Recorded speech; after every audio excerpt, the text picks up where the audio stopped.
بسم اللہ الرحمن الرحیم۔ انگلینڈ کوارٹر فائنل میں اور سینیگال واپس اپنے ہی گھر۔ قطر کے شہر دوحہ کے البیت اسٹیڈیم میں کھیلے گئے پری کوارٹر فائنل مرحلے میں انگلینڈ سینیگال کو شکست دے کر کوارٹر فائنل مرحلے میں پہنچ گیا۔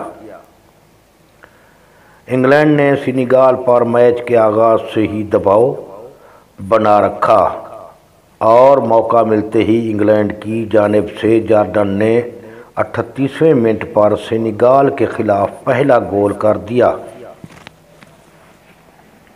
جبکہ 45ویں منٹ پر ہنری کین نے اپنی ٹیم کے لیے دوسرا گول کیا اور انگلینڈ کی برتری کو مضبوط کیا۔ 90 منٹ کے میچ کے دوران سینیگال کی جانب سے گول کرنے کی بھرپور کوشش کی گئی لیکن وہ کامیاب نہ ہو سکی۔ انگلینڈ کے کھلاڑی ساکا نے دوسرے ہاف کے 58 منٹ پر تیسرا گول کر کے ٹیم کی فتح کو یقینی بنا دیا۔ اس کامیابی کو انگلینڈ ٹیم نے میچ کے آخر تک برقرار رکھا۔